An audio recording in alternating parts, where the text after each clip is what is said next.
Hey there, today we're doing a little tech work with our tabletop. Now, tabletop is the foundation for a lot of different things we do, mostly cat and cow at the beginning of class, but also anytime we do any single or double arm extensions and leg extensions. And it's really useful when you take other sort of mat classes to know the form for tabletop, because people love to put participants in tabletop and then work the glutes or the shoulders or things like that. So in tabletop, some of the cues that I often use are pointer or middle finger points forward, wrists under shoulders, knees under hips. Now, one of the other cues for knees under hips is not just from the side position, but also from the front position. So if I face you this way, making sure my knees don't look like this or like this, they are indeed directly under the hip, just like if you were kneeling.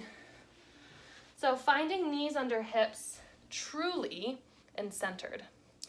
Now, the toes can be tucked or untucked, it's your choice. I find that this bothers my knees, but some people really prefer it.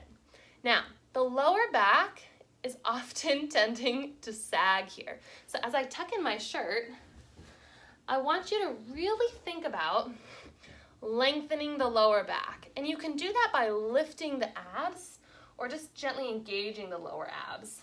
When I say tuck the pelvis just slightly in this pose or a plank pose, I simply want you to tip the pelvis. When we walk around, we often walk around in this position, think hand on your hip.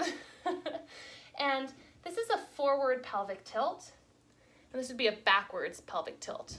Anterior pelvic tilt, posterior pelvic tilt. And it has to do with which way the tip of your hip is facing as opposed to your tailbone. So we're going to be in this position. My fingers are pointing forward, my wrists are under shoulders, my knees are under hips, my toes are long because that's what I prefer. I'm going to gently tuck the pelvis just to elongate the lower back. From here, some other things that might be helpful to you is taking fists for wrists. So that's a really great way to lengthen the wrist and have a little more space. Nothing changed. I did elevate my upper body a little bit, but otherwise the form is the same. Gaze between the thumbs. Nice long neck. Now from here, nothing needs to change in your base for cat and cow or for any sort of work here. Even as you engage through other ranges of motion, you can always come back exactly to this neutral position.